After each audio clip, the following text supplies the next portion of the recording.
Hey, listeners, this is Universa. Welcome back to Servant of Comics.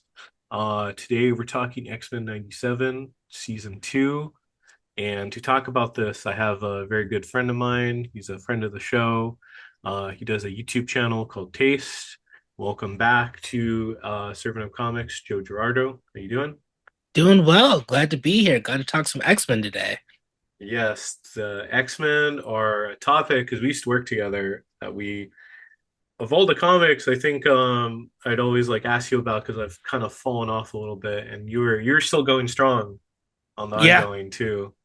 still Uh, in. Still yeah, in. I just yeah, I don't know. I think the last stuff I was reading was like Schism or something, so I'm like Mm.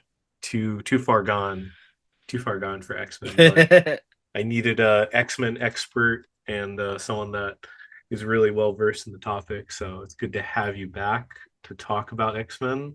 Glad to be here. Always listen, man. Sunday morning talking about X-Men. I can't ask for anything better. What else? Yeah, what else can we do? It just Yeah. yeah, I love because it's like even though I'm not caught up with the comics, I do know what's going on. But have you ever like talked to any friend that's kind of like what's the term just your coworker and they're asking about X-Men comics and you tell them they're on like another planet after they Yeah. formed a No, nation and I, yeah. I have had those conversations. Interestingly, my boss at my day job, also a big comics reader. It actually he keeps up more than I do, Oh particularly in wow. Marvel. Yeah. So he was very excited when he realized I read comics as well. Hmm. He's the one who's keeping me first on what's going on in the X-Men books because I tried reading the early stuff from the Ashes and it Hmm. just was it's that transitional phase. Like we go from something as amazing and genre defining as Krakoa to what is essentially a reset to the status quo. As Yeah. inevitably just gonna feel yeah, okay, yeah, sure. But I will Hmm. say I actually picked up this week's X-Men because they've got a new crossover event starting this fall that seems pretty interesting called DNX. I've been kind of keeping up with what's going on in all the books, so Yeah. I'm not going in completely blind, but I will say this week's issue was solid enough, and the setup for this crossover event was solid enough that it is making me maybe I want to go back and check out the trades for these new ones.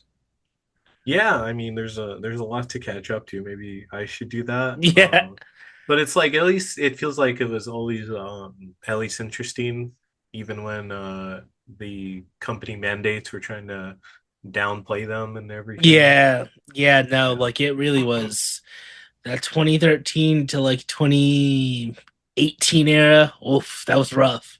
When they Yeah. tried to make the Inhumans the new X-Men, and it just wasn't Oof. happening. No. Also, you can get that really, really not good TV show. Oh, the Inhumans on ABC. Yup, that premiered in IMAX, and I remember Oh, watching the pilot and being like, in "Dog, if I IMAX. paid IMAX money to watch Hmm. this, I'd have been so pissed." Nonsense. Yeah, the X-Men fans have been in the trenches. I was, Yeah, but yeah. I will say the Krakoa era is great since it's over. There's a clean start and finish to that if you want to dive into it. The From the Ashes stuff is solid, and customary get your support your local library PSA. Get a library card because you could Uh, probably get an access to Hoopla, which mhm. has a lot of the new trades. So you'll save a lot of money instead of you know breaking the bank trying to keep up with X-Men. Just get your Yeah. library card. It's a cheap and easy Mhm. way to do it. Yeah, no, that's a good way. I haven't been using Hoopla, but I have been using my library card just to rent certain like trades, so I would really agree with that.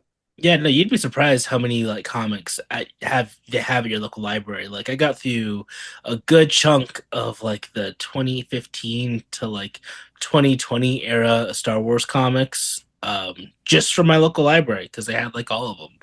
Um Complete tangent, but if you never read Kieran Gillen's Darth Vader, bro, Yeah. great book. Hmm.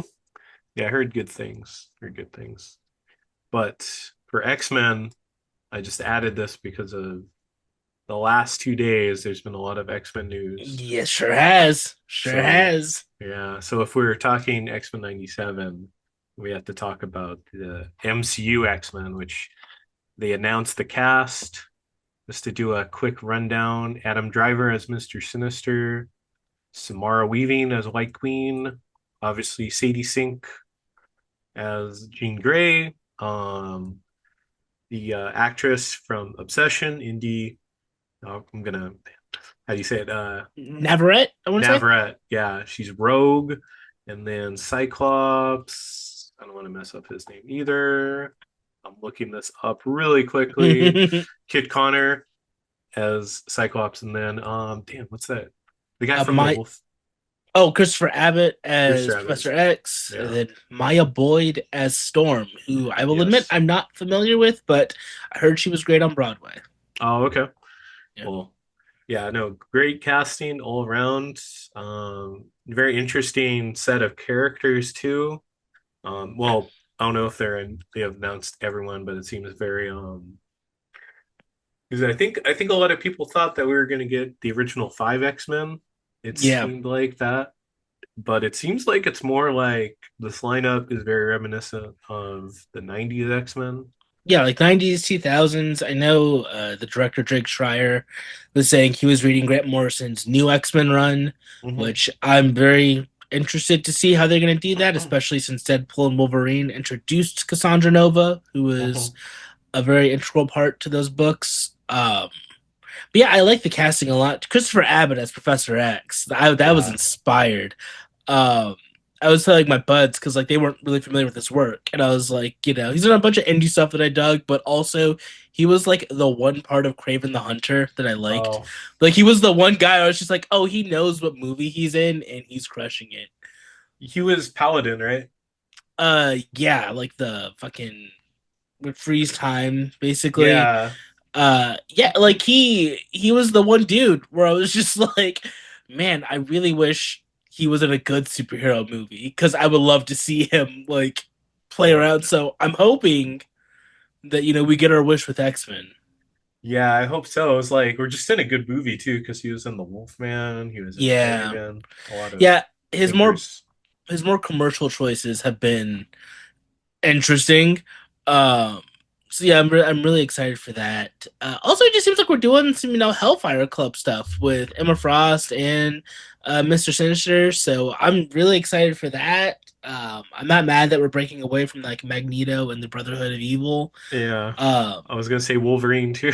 yeah, like if you're gonna really try to establish a new status quo that's really different from the Fox era, this is one way to do it because I was talking to my bud and I was like, it is kind of crazy that over 20 years we have seen like three versions of the X-Men in both the OG ones, then we Mhm. had the first class era, then we had whatever was happening with like Apocalypse and Dark Phoenix. Oh my god, I forgot Yeah, that happened.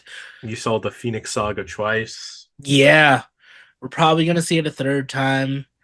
Uh I'm very curious how Brand New Day is gonna play into this Mm. X-Men movie because Hmm.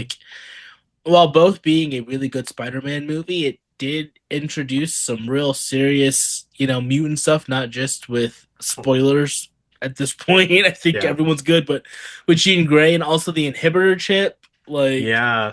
Spider-Man was the Oppenheimer of mutant like suppression. yeah, which is crazy. So I'm really curious to see the consequences of that decision, how Yeah, they will play out across the MCU's X-Men. yeah, yeah. I'm sure damage control will play a big part because they're basically like the Trask sort of Yeah. organization. I don't know if they'll have like Sentinels and everything, but I mean, well, I guess you're getting that in Doomsday. I will But say it's interesting seeing, through like Wonder Man, mhm. Miss Marvel, and now X Spider-Man, how damage control is kind of like always I thought it was kind of like a jokey organization, but like they're actually like really sinister in the Yeah, MCU. yeah, they're like ice more or less. Yeah, they're Just like basically the MCU's ice. Like it's interesting to see them take that approach with it. yeah, because I think the first appearance probably was No Way Home, right? of Damage Control, or did they Were pre? they? Oh Were no, it they? was the Homecoming. Mm. Just Oh yeah, yeah. yeah. And so like yeah, they've just quietly been building over these last few years. So that's been interesting. Um yeah, I'm really excited to see what they do with X-Men. I really do feel like Marvel's kind of gotten their groove back these last few releases. Like I feel like the only like post Deadpool and Wolverine, the only movie that was like genuinely not good was Cap 4. Yeah. And that really was like that felt like the last vestige of kind of the like stretching themselves too thin era and just like reshooting a movie to oblivion because I don't know. I felt like there was a movie that was supposed to be there and then they didn't like it and then just were like, hey, what if we made the Incredible Hulk 2? But with Cap. Yeah, I'm just like still taken aback how that movie works on any level, just like as like functionality, right? Yeah. Yeah. It's a shame because I did like Falcon Soldier. Um and I will say the one strength in that movie, the few times they did let Sam Wilson be Captain America, he did a solid job of showcasing how he's a different Cap from Steve Hmm. Rogers. Uh, but yeah, like it didn't really continue anything from Falcon Soldier. It didn't give Sam an arc. Like the Not majority really. of this movie was just like, what's going on here? And that Yeah. was it. But post that, Thunderbolts was great. Uh, I liked the new season of Daredevil. I liked Wonder Man. Fantastic Four wasn't bad. Yeah, Fantastic Four.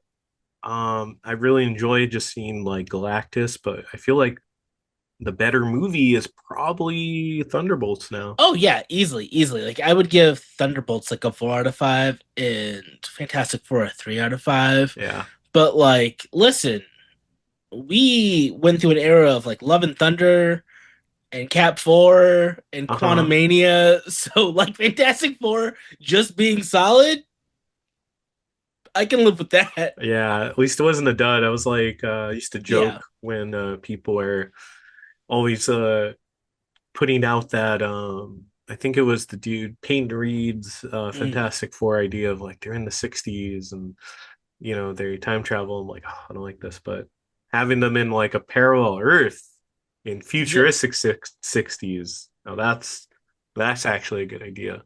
Yeah, no, I liked it. I just didn't love it. I feel like there was like something there was just a little extra something that was missing.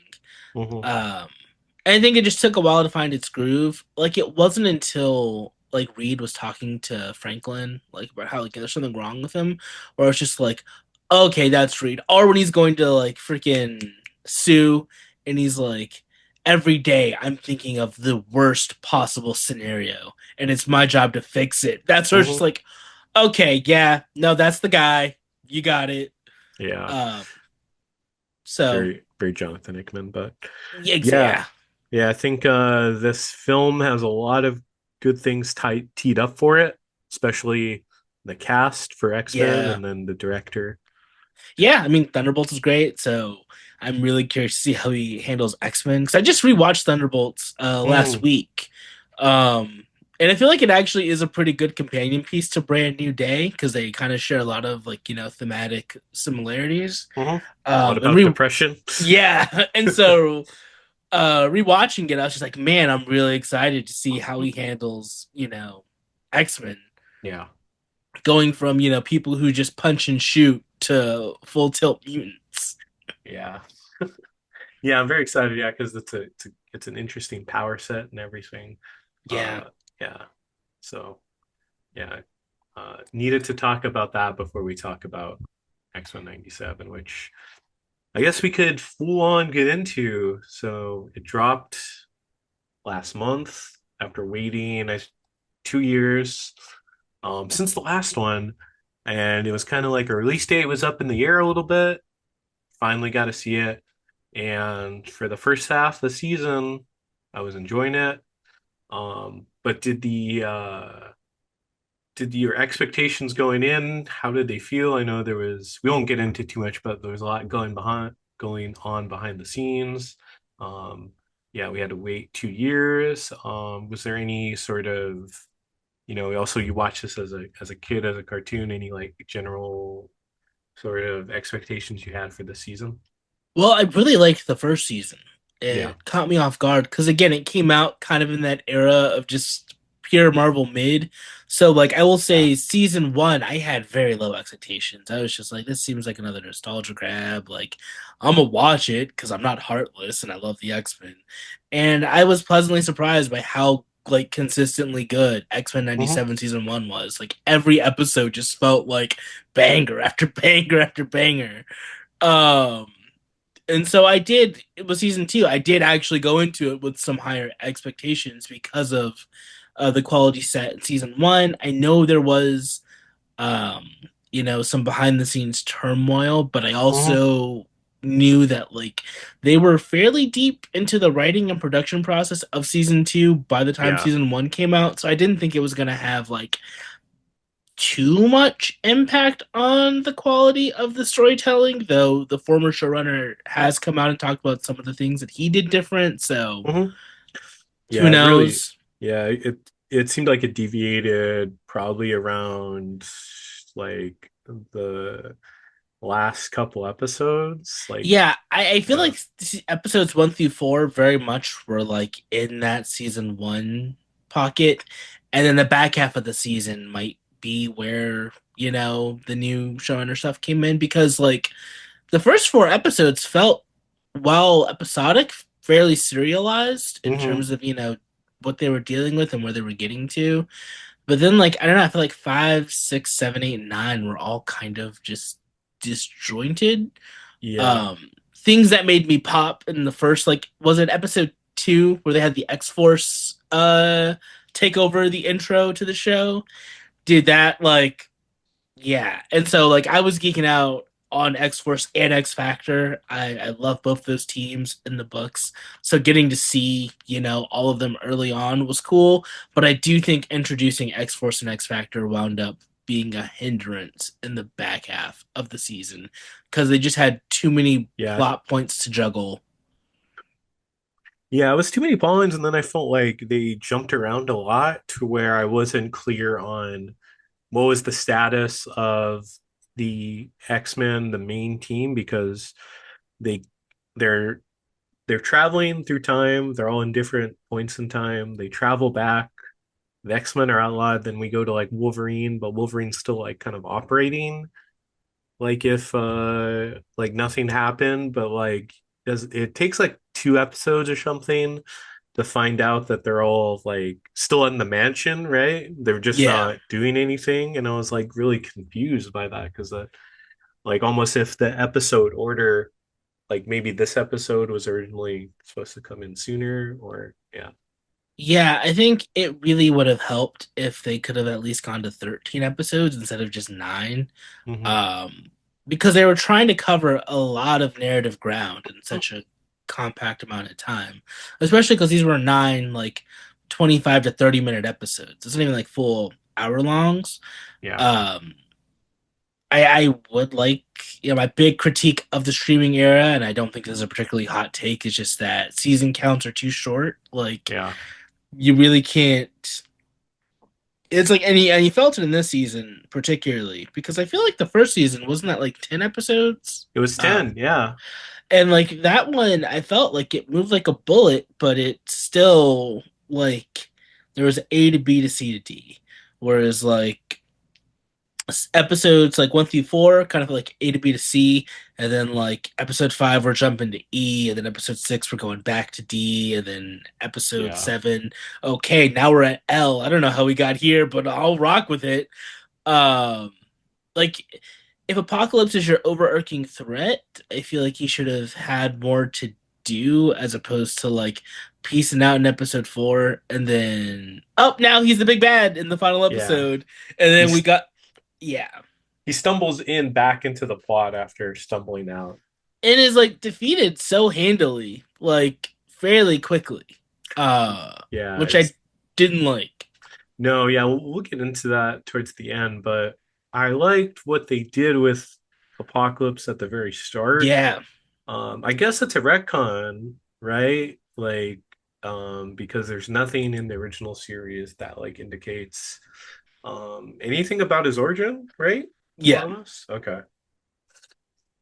I know they have like Ramatut and everything, but like his actual like how he ended up being like giant and blue and have celestial armor wasn't depicted. But yeah, I loved everything of they're almost in like a time loop of Apocalypse was like created by the X-Men and he terrorizes the X-Men in the future. And yeah, that was such an incredible like two-part episode with In Sabanur and then get the death of Magneto.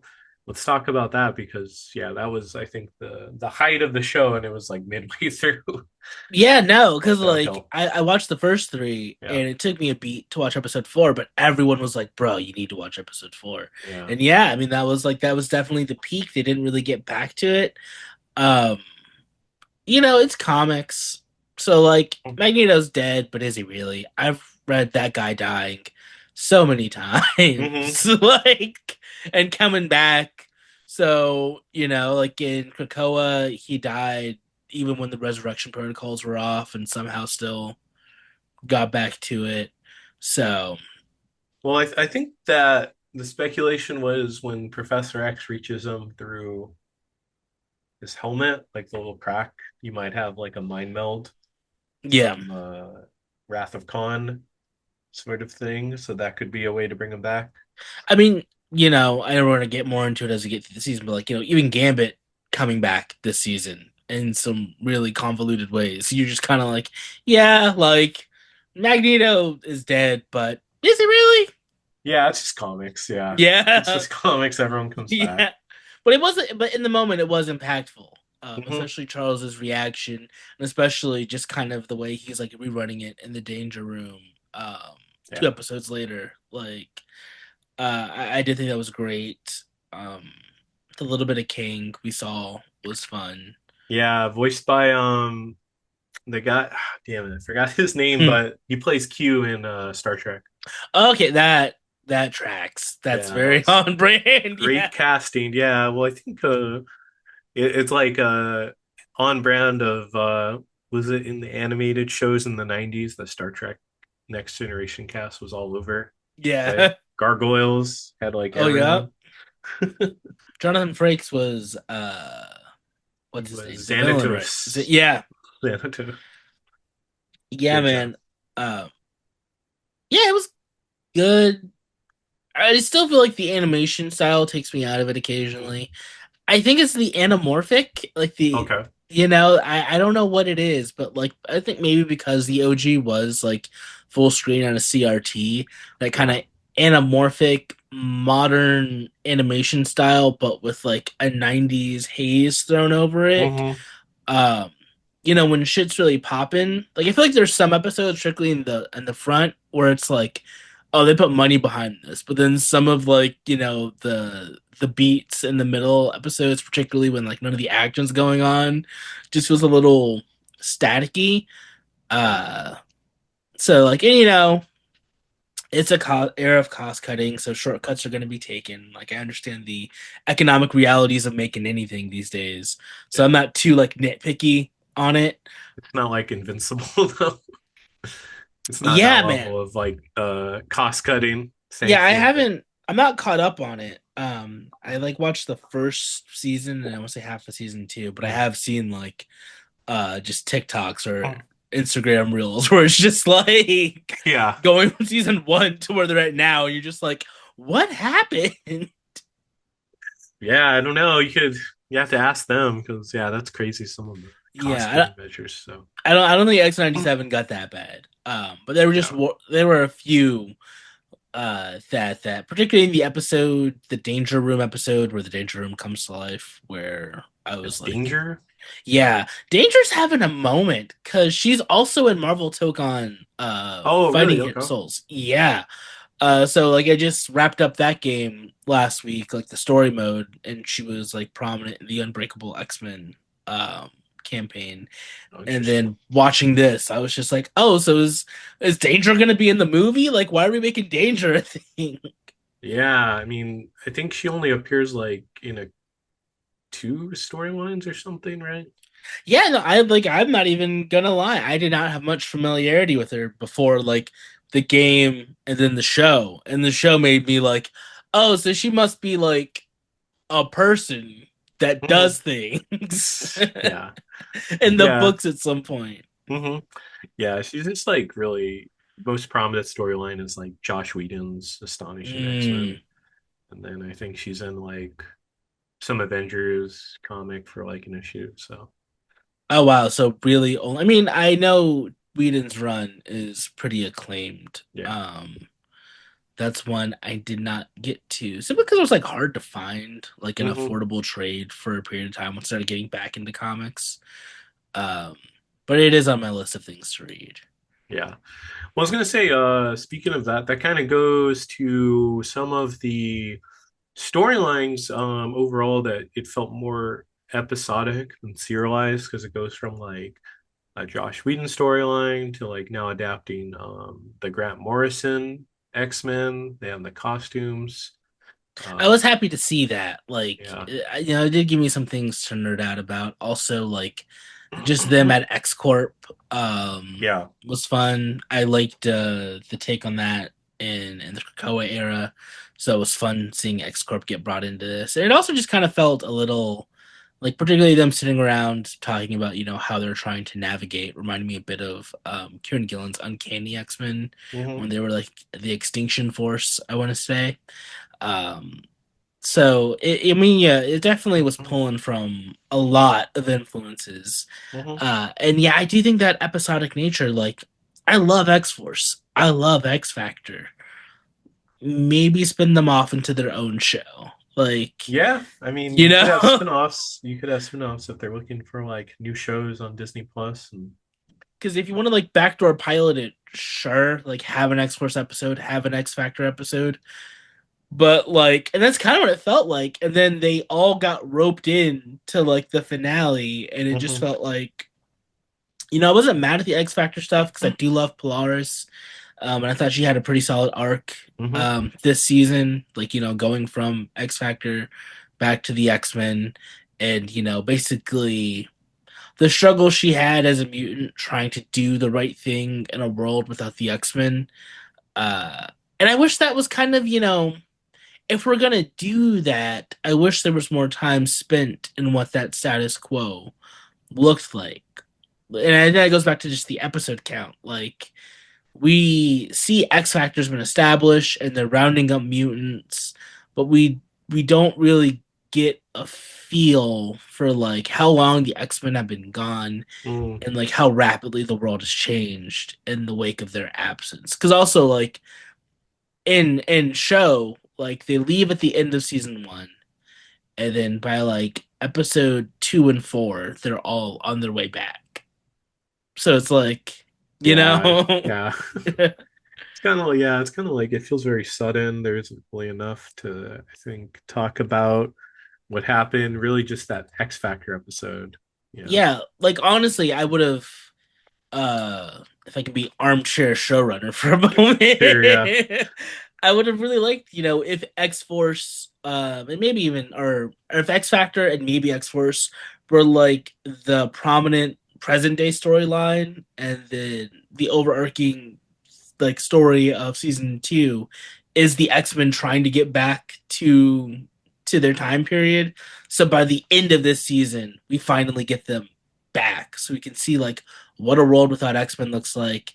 But also, I feel like that would raise the stakes for Apocalypse more. Hmm. If like both in the past and future, we're seeing like both his origin and the destruction he will bring, and so that by the end of the season two, when they come back to the present day and they know Apocalypse is going to be a threat in the present day, like, Apocalypse should be a season long villain in my Yeah. opinion. No, Like, I agree with you. That was crazy that he, yeah, just they didn't have a kind of presence. yeah, they did him kind of like Kang in Quantumania, where like this guy is supposed to be a giant threat, but was ultimately done up in fairly easy fashion. Like, By yeah, ants. yeah, Rogue had to harness the power of a celestial to do it, but like, I don't know. I just feel like there wasn't enough dramatic build up to really Hmm. make that moment like hit the way it should. Yeah, no, I think so. Yeah, it's just it going down to the finale, it just feels very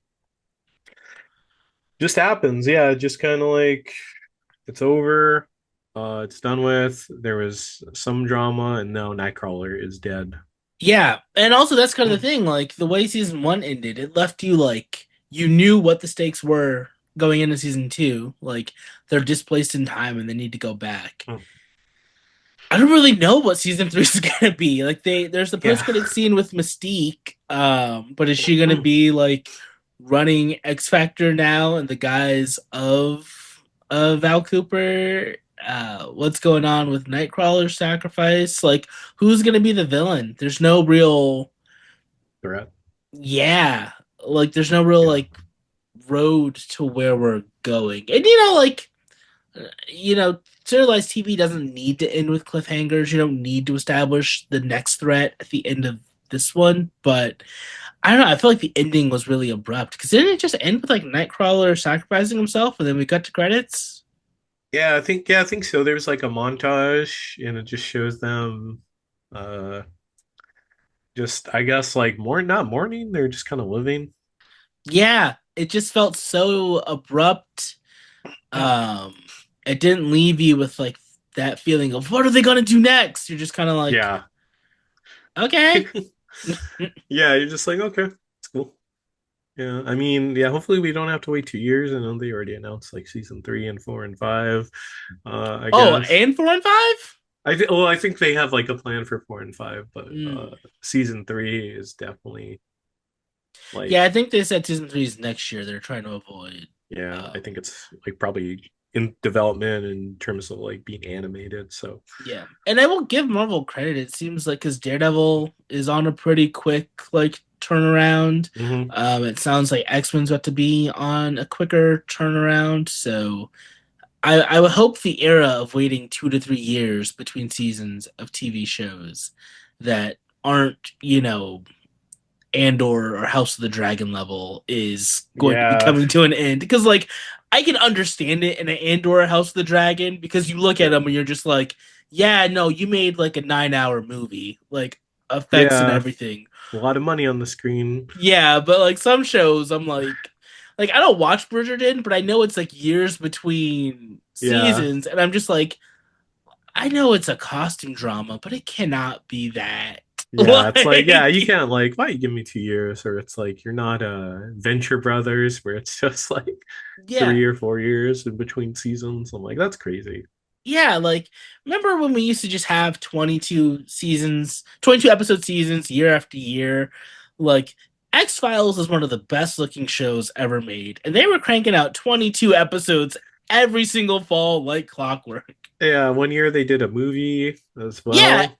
a movie between seasons and still got that season up Yeah. and going. Like, what happened? What happened to the It's dog? Dog and all of us. insane. Yeah. People need to be locked in like they were in the 90s television I to think get part of the stuff. problem is that contraction. Like, they used to have writers' rooms. So, like, Yeah. sure, if the showrunner had to focus on making a movie, like, you've got a whole squad of writers and directors that can hold it down on the show. Whereas now it's like a showrunner and three writers, and they're trying to make ostensibly a movie across Yeah. 8 hours. I know. And maybe we don't need that. Like I've been really loving Daredevil, man. Like it's Yeah. just a solid ass show. Hmm. Is it the best thing Marvel's done? No, but it's good. Yeah, it's just like it's good, it's consistent, very timely of the day. Like what else more can you ask for? Yeah, I'm hoping now that sort of because I mean, speaking of Daredevil, season one kind of had a similar situation as X-Men 97 season two, where, they shot it, kicked out Yeah. the showrunners, brought someone new in, and kind of Frankensteined something. And season one Hmm. was solid, but season two really came alive It because it did. had like just some solid, there was a solid creative force behind it. So I'm hoping with X-Men 97 season three, it kind of has that feeling of Daredevil season two, where it's like, okay, there's stability behind the camera. They know what they're doing.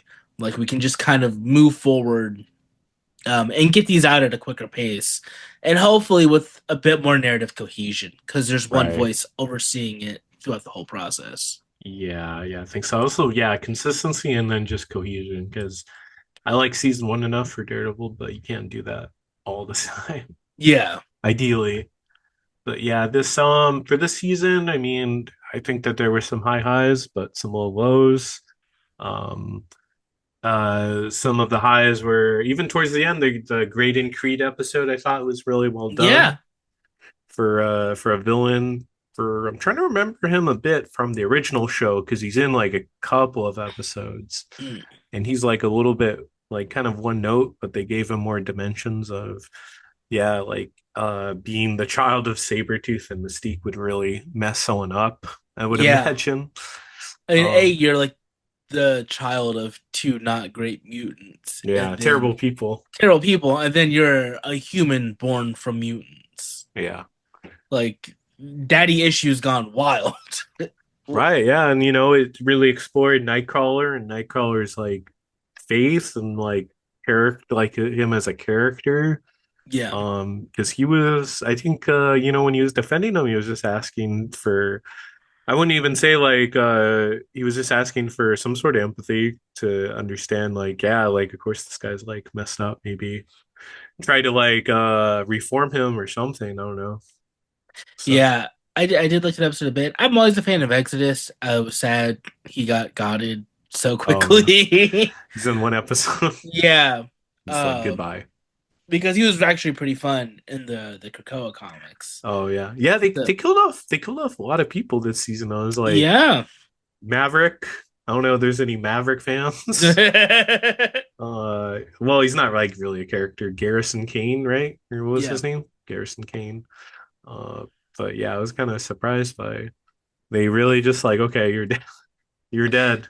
Yeah, I mean, it does give it some stakes. There's actually a body count, and I do appreciate that. Like, I don't think this show is like inappropriate for kids, but it No. also acknowledges that like the audience who watched this show the first time is fully grown with kids of their own. So like, Yeah. it does, it has some degree of maturity to it, while I Hmm. still feel comfortable, like showing a kiddo the show. Right. But Well, the violence is a bit much at times. yeah. Well, I mean, people died in the original show, like for all intents and purposes. In that first episode, Morph is dead. Mm, Yeah. yeah. I did like while it was a shaky episode, I did think freaking Wolverine being infected with like the Brood was fun. Yeah. That was cool. The aliens episode. Yeah, and then So, finding a narrative way to get him his adamantium back. Uh, and I thought that little beat at the end between Morph and Wolverine was solid. Like I did like that yeah. they were willing to just kind of have more downbeat moments Hmm. to send you home. I really appreciate that. Yeah. Also, I'm feeling sad for my boy Morph, where he just like keeps being like not strung along, but he keeps yeah he keeps trying to make Wolverine and what is it? He keeps trying to I guess like admit his feelings for Wolverine, but it's just not going to happen. Yeah, Unfortunately, he's just stuck on he's stuck on Jean Grey. I mean, yeah. Listen, Marvel's original thruple, Yeah, exactly. Yeah, for they or I guess actually quadruple, because we got Emma Frost in the there. Frost that happens. I kind of joke with people. I'm like, that happens in the comics. That's a real thing. Yeah, I mean, I do That is love the real. bit in the Krakoa when they show you the layouts of all like the housing, and it's like Jean's room, and it's got a hallway connecting both to Scott's room and Wolverine's room. Someone asked the architect, "Can you design this to have like a Yeah. swingers corridor?" Yeah, Listen, it's our thing. We don't want to talk about it. yeah. So Uh, weird, but yeah, poor Morph. yeah. I also thought Cable was fun this season. Um, I did like the X Force bits. Oh, Yeah, it was cool. I would like to see this X world flesh out Like we really probably should just put X Factor and X Force in their own shows and just maybe have Mm, like brief crossovers. Or like, do a crossover episode as like one of those special presentations they do on mhm, Disney Plus. Uh, because yeah, I think they're really building an interesting X world here. I will give them that. Like it's a mhm. really fleshed out take on the X-Men. Probably, and I feel like they probably have more liberty to really dive deep into kind of the X-Men lore because they're not tied to the larger MCU the way the X-Men movies are going to be in the Yeah. future.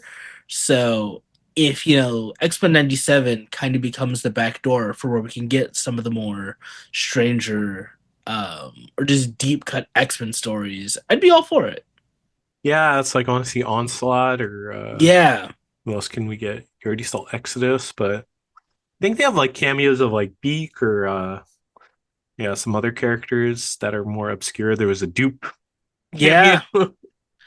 Yeah. Do you love me some dupe? Like I don't know how you would do ecstatics in this Yeah, world. I don't know. I don't think you can. Yeah, they're I think just that's a little too TVMA for X-Men 90 for Marvel yeah. animation, You'll but you'll just see a bunch of graves that have the ecstatic and yeah, they right. died. uh, but I would love an X-Force show. I'd love an X Factor show. Um, I'd love to see an Uncanny X-Force show because Remender's Uncanny X-Force run, still great, dude. Yeah. Yeah, it's yeah, it holds up. But yeah, just in terms of yeah, we're winding down the for the season. Do you think it'll influence any of the X-Men movies? Because this is very Kevin Feige has his hand in it a lot, I would imagine. I don't know how much influence. I wonder if there's just going to be going forward things the show can't do Mm, because the movies are right. going to be going into that area. So that's kind of one of like my I guess my big quote unquote concerns now that we're like full tilt doing the X-Men in the MCU. Mm, Um but yeah, I mean, I don't know.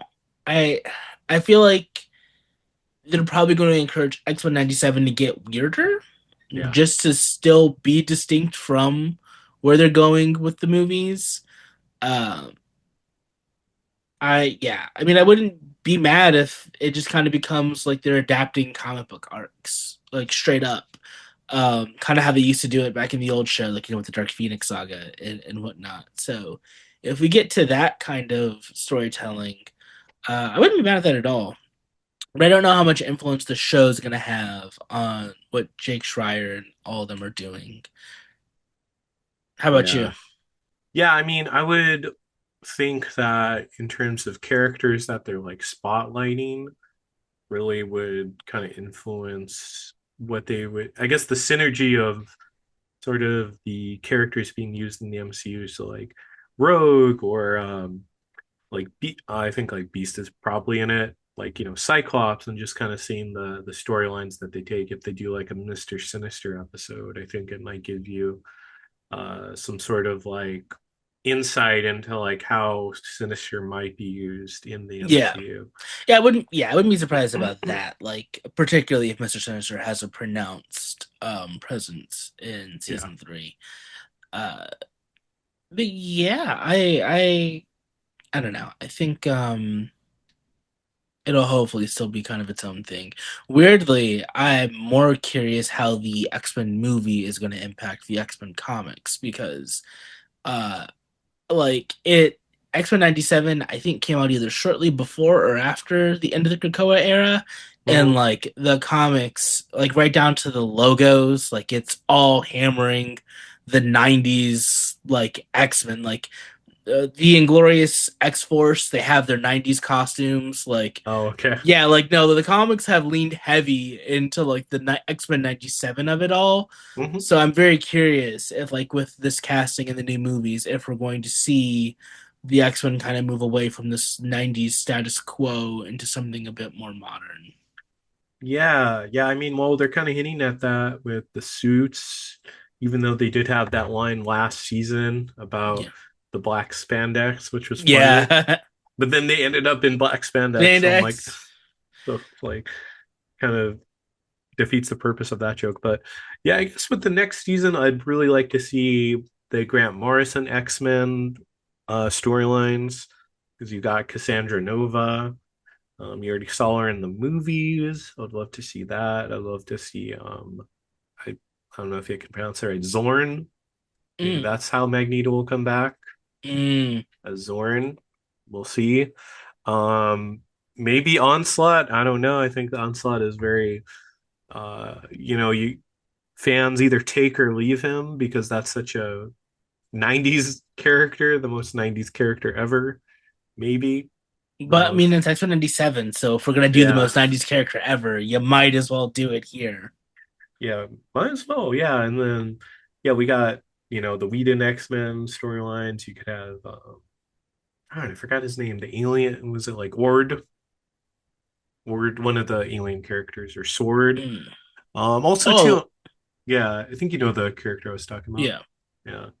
Also too, I'd like to see because it's like they keep showing Cap, they keep showing like Black Widow and Iron Man. I'd like to see just like a straight up team up, maybe with X-Men for like a whole episode of like some Marvel character. Maybe it's like backdoor pilot for Spider-Man or something, but I don't know Or if they I could. mean, Yeah, yeah, I wouldn't mind like an Avengers versus X-Men 97. Like, yeah, I wouldn't mind taking some more modern storylines and adapting them in this world. Like changing them as you have to. Because I know in the comics, like they did um they like kind of before this show came out, they were doing like 90s X-Men books. So they did House of X, but instead of House of X, it was House of 1992, and like they had like okay, the written in Roman numerals. yeah, So I wouldn't mind seeing like, an X-Men 97 take on, maybe a Krakoa. I don't know how that would work, but I'd be down for that. I'd be down to see them, take some of those and put it into this landscape. yeah. Me too. I mean, yeah, there's a lot to play with. Yeah, I think it's a good forecast for X-Men because yeah, the Yeah. last 20 years have been interesting. Yeah, I mean, like, because the only good thing you really had was the Krakoa era, and then that ended. Like, as the comics got back to just kind of a status quo, like Yeah, X-97 came out the gate. Um, I'm excited to see, Charles Xavier die for the 15th time in Doomsday. yeah, Uh, yeah. it is wild how, like, they're building this as like the farewell to the Fox universe, and I'm just like, we've kind of had like 8 of those already, Yeah, but I know. It sure. was like Logan. It was like Days of Future Past, Logan, um, Dark Phoenix, kind of Wolverine Deadpool, and Wolverine. Deadpool. Yeah, I mean, we even saw Charles Xavier get his shit rocked in Doctor Multiverse of Strange. Madness. Yeah, So, he dies like, 4 times. Like X-Men 3, Days of Future Past, Logan, um, and Quant- Doctor Strange. Yeah, yeah, it's about to be a fifth. yeah, about to be a fifth. That's. I think I don't know. I don't think Patrick Stewart particularly cares. Yeah, I mean, look, he keeps getting paid. Yeah, he keeps getting paid. And he likes doing it for all we know, right? Yeah, I mean, it is. I'm very curious to see what the fall of X Men's gonna look like in Doomsday, especially since they fully announced the new cast. Yeah. The one downside, I'm just kind of like, man, we brought back Channing Tatum as Gambit, or we finally got him, and like, is he just gonna get wrecked in Doomsday? Yeah, I think so. I was gonna say, have you ever heard there's a meme going around where it's like they were calling Channing Tatum's Gambit the Graggle Simpson of No, X-Men? nuh-uh, Have you seen that meme, Graggle Simpson? nuh-uh. Where it's like a fake character where it just looks like he's this yellow thing that people are trying to like Mandela effect into the Uh, Simpsons, where he always existed. But it's like it's just like a joke or a meme, but some people take it too seriously. But I was like, Channing Tatum's like that. He's just like he was always in the accents. Like, no, he yeah, wasn't. he's always been here. That Yeah. wasn't Taylor Kitsch. That Hmm. was actually Channing Tatum. Yeah. Well, it's also too, at least like he got casted as a Gambit, just the movie wasn't made. So Yeah, like and there's some sort of thing. he did get to do it in Deadpool Wolverine, which I thought was cool. The fact he's in Doomsday is crazy. But you know, like Yeah. it's just weird that he's with the X-Men in Doomsday and not with the Avengers when you see like the portal like post credit scene they put on social. Mhm. Like I was assuming like, oh, so you're gonna put Gambit in the mainline MCU and he's gonna be one of the steps like into the new X-Men. But considering how old he is and how young this X-Men cast is, Yeah. like unless he winds up somehow surviving Doomsday and is kind of like teaching helping teach the new kids like how to do Right. X-Men stuff. Yeah.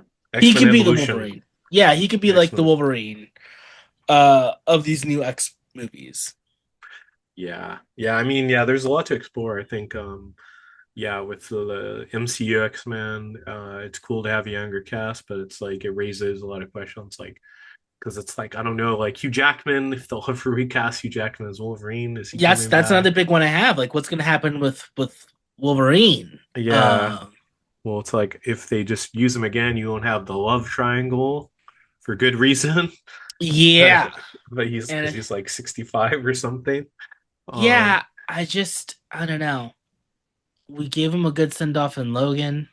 I mhm. feel like he would have had a good send off in Deadpool and Wolverine. Yeah, Just another send like, off. yeah, just I don't know, man.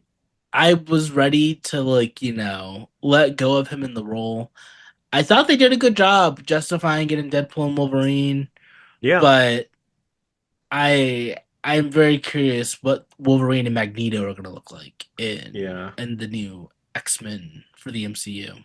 yeah, me too. Money is too good though for Hugh Jackman, so like, he's just gonna I keep know. saying yes. I'm also But curious, like the Deadpool of it all, because he is a mutant. yeah, So like, what does that look like? yeah, because he's definitely sticking around for the MCU. Yeah, yeah, uh, yeah. There's a lot of weird. It's kind of like almost the X-Men sort of their mini DCU, where like the DCU still has characters from the DCEU, like with Peacemaker. Yeah, Um, holdovers. yeah, Viola Davis allegedly is still there. Oh yeah, well I think she shows up in like Peacemaker season Yeah, two. I'm gonna say yeah, and then freaking I feel like you'd be dumb to recast Margot Robbie as Harley Quinn. yeah, Like, if we're gonna keep John Cena as Peacemaker, yeah, might as well keep freaking Harley Quinn. And it sounds like everyone from the Suicide Squad could more or less exist in this new DCU. I And think so it so. kind of feels like that with the X-Men. We're like, well, Wolverine's still technically around, and so is Deadpool, and they were all in the Fox Marvel stuff. Yeah, yeah. So like, So what do we do with that information? Like, are we yeah. gonna get a new cable? Um, I don't know. Yeah, it's gonna be yeah, it's gonna be weird. Of I think there's gonna be probably like some James Gunn sort of like holdover situation. I would say. yeah, they're just gonna freaking somehow reshoot something, and then instead of the OG X Men, it's just gonna be the new X Yeah, Men maybe, with probably, Peacemaker season two. probably, but it's gonna be a lot of news coming out within the next 4 months when Doomsday comes out of the clearer vision of what the X-Men be will be. Yeah, So. I know we're about to wrap up, but how Mhm. are you feeling about Doomsday? Oh, Doomsday, I think I feel very like I'm very interested. I joke to people once they showed the X-Men in Doomsday, I'm like, oh, propaganda works. It got me. Um, but yeah, I feel like it'll at least be interesting. I don't know if it'll be like great or have that Avengers Endgame level of like the portal scene or anything will feel earned, but I feel like they definitely have roped me into uh, buying a ticket, seeing the movie, very like interested in it, maybe like optimistically excited, but yeah, everything seems to be like, okay, I like certain things about it. It's just, yeah, it felt very rushed, but yeah, I'm still going to see it. Very interested. I'll probably Yeah, see it before Dune because of the spoilers. I don't want to be spoiled. I think I'm seeing Doomsday and Dune on the same day. Oh, Not okay. doing a double feature. Yeah. But like I think I'm seeing Doomsday at 1:10 that Mm. Saturday. And then my friend got his tickets for the 2:40 p.m. Dune in 70 millimeter IMAX, and I'm just like, I'm old, man. Yeah, 1040 movie. yeah, you're tired. I'm tired. Yeah, Yeah, I feel I'll like take a that. nap. Gonna take a nap before that. Stretch. Have yeah, stretch. Have an energy drink on deck. Hmm. But I'm cautiously optimistic about Doomsday. Hmm. Uh, Doctor Doom is my favorite fictional character. I've got a whole Doom mask up there behind me. Like I love Doctor Doom. Secret Wars. I think is one of the greatest crossover events. Hickman's 2015 one. Ever in comics, and so there's a lot that like I've just had to let go of my fanboy nitpicking. Like I've just cast it away because when they announced that it was going to be Doomsday and Secret Wars, I was just like, the thing that made Secret Wars great is that it was the culmination of 10 years of storytelling across Fantastic Four and Avengers comics. And we're just gonna hot shot this. Okay, cool, cool, Yeah, cool. we're just It's gonna not. be Yeah, yeah, it's the culmination of a year and a half of storytelling. All right, yeah. I think we okay. we're just gonna have to accept that certain things won't happen in this adaptation. It is an adaptation, and then probably like you'll get some things that are like unearned. Yeah, Like, but I mean, I will say the one thing I was shaky on was RDJ as Doom. I just felt mhm, that was unnecessary. I think, like, that would have been a plum role for a younger actor to right. really, establish their bona fides, but it also leads me to believe that this isn't Doom Doom. At least I thought so, but then the special Mm, look they released, like Sue and Reed are like talking to Doom like they know him. yeah. So is RDJ going to be Doom indefinitely? Because I don't think you can kill Doom. Like, No, well, you can't kill him. I feel like yeah, he'll. not in Well, Doomsday, and yeah. I hope not in Secret Wars. Well, yeah, I think they're gonna keep him around, and also too, I think he could just be like a voice too Yeah, at a certain point, like Pedro and Mandalorian. Mandalorian. So Yeah. yeah, Um, but I was like, at least like Reed and Doom know each other because that was like that was yeah. the I longest do, thread I and had. I will give RDJ props. Like I do like that he's actually giving a performance as Doom that at least vocally sounds very distinct from Tony Stark. Yeah, well, also too, like yeah, he has a European accent, which Yeah, and like fuck yeah. has. So he's like straight up Latverian. Hmm. I do. There are elements of it where I'm just like, okay, well, like you guys do care. Like you're not just Yeah, So, just but it also like with the mask and the vocal performance, I am kind of like, did you need to pay Robert Downey Jr. all that money? You probably it. could have saved tens of millions of dollars. It'll And bring people in. It'll bring the general audience in, and being like, you joke, I joke, but it's like you tell people like, oh, like they're like, oh, he's back. Is he Iron Man? And you're like, no, it's Doctor Doom. Doctor Doom is like another character in an armored suit, but he comes from Latveria and he is the villain of Fantastic Four. And then the general audience guy will be like, oh, okay, he's back as Iron Man. You're like, yeah, oh, and my freaking yeah. coworker, Mm, she's been rewatching the Marvel movies for Doomsday, and her entire reason, is just because Chris Evans is back, and she's like, you don't have to yeah, sell me to look at Chris Evans for 2.5 hours, yeah. I and mean, audience is really connected with these characters. So I mean, it does feel, but it also is kind of an indictment of how hard they failed to really establish a new era of heroes across this yeah. saga. That you have to like, Endgame was such a poignant, beautiful ending to the Infinity Saga, and I know Mm. it's comics; people always come back, but like, I don't know, it feels like they had to hit the brake in case of emergency. On this Yeah, yeah. I mean, it's really unfortunate because it's like I remember that when they were having discussions for like Phase 4, they're like, oh, the Trinity will be like Captain Marvel, Black Panther, and Spider-Man, and for on reasons, yeah. yeah reasons, yeah, that couldn't happen. So yeah, Yeah, I mean, what's crazy is ostensibly the Marvels is the most important movie oh in this space, yeah. and nobody's watched it. Nobody watched that. I mean, I watched it. It was I okay. watched it. It's not good. Fuck, man, they were putting out just buns for a couple years. There's no meat. Yeah, it's Yeah. just like it's just buns. I remember watching. Marvels with my grandma and my uncle, and they turned to me and were like, "You read the comics? What's going on?" And I was like, "I don't know. I'm watching this the same as you. This isn't like any Captain Marvel book I've read, No, nor they're is it like, really doing any of the Secret War stuff well." yeah, it's like she causes an ecological disaster on a planet. What the hell? Yeah. That's Uh, wild. That's still wild to me that that happened. They're like, that's a like a plot point that she caused like a planet to just like have an extinction level event and just kind of like fucked off. yeah, like freaking Captain Marvel is so dope, and I Mhm. feel like they really dropped the ball with her. Yeah, Uh, yeah. Well, yeah, I mean the comics, she's such a good character. I think like even in that first movie, I love that first movie, but like, See, I wasn't yeah. crazy about the first movie. I Oh, like okay. Brie Larson as Captain Marvel. Yeah. I think she was pretty well cast in the role. I just feel like they haven't given her enough to really showcase why Captain Marvel. Like, why didn't we not? Why haven't we gotten a Captain Marvel trilogy? Like, that's my Yeah. big gripe with the MCU going to Doomsday. Like, this is going to be the second time we've seen a lot of these characters, from like Shang-Chi, Yeah.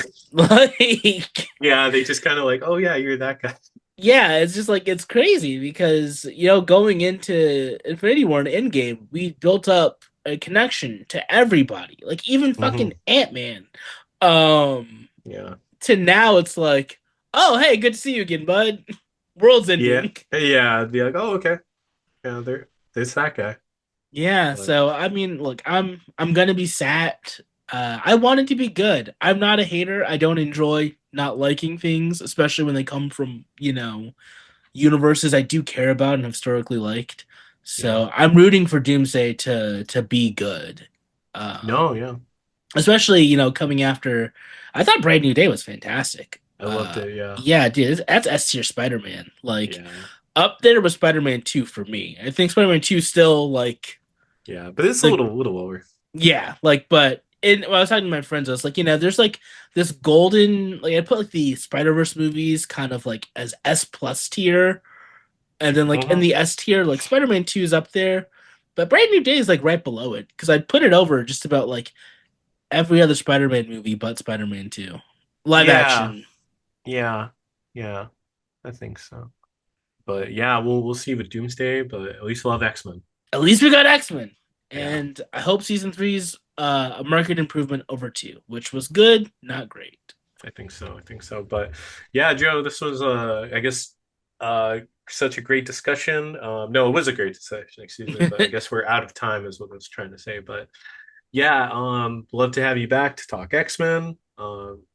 You're an expert. I trust your comic opinions over a lot of other people. So it's always a pleasure to have you on, I was gonna say. Always a pleasure to be here yapping some comics and Marvel with you. Whenever you want to yap, just let me know. Of I'm not course. doing much. Yeah. But where can people find you at? Where can they find the YouTube channel? Because I've watched some of the videos and they're really fun. You got such great like video essays. Yeah. Yeah, I have a YouTube channel called Taste with Joe Jurado. Output's been a little shaky this summer, work wise, Sure. but getting back into the groove of it. Just dropped a video today about Kingdom Hearts 4. Because the trailers came out this weekend at D23 and I lost Yeah. my mind. Uh, but yeah, trying to release them on a bi-weekly cadence. I write for News One, so if you care about my thoughts on the news of the day, you can go there. And also I'm on socials, just Joe Jurado on Instagram, Threads, all that fun stuff. So yeah, Cool. that's I'll what I got put going on. awesome. Yeah, check it out. I'll put the link in the description. But yeah, we're on you can find us on Instagram, Twitter at the Waffle Press Podcast, on Instagram at the Waffle Press on Twitter, if you still use that. Um, we're on iTunes, or it's called Apple Podcasts, excuse me. Apple Podcasts, SoundCloud, Spotify, and YouTube. Please like, share, subscribe. If there's something you don't like it anyway. Thanks for watching. Thanks for listening. You've been professionally unprofessional.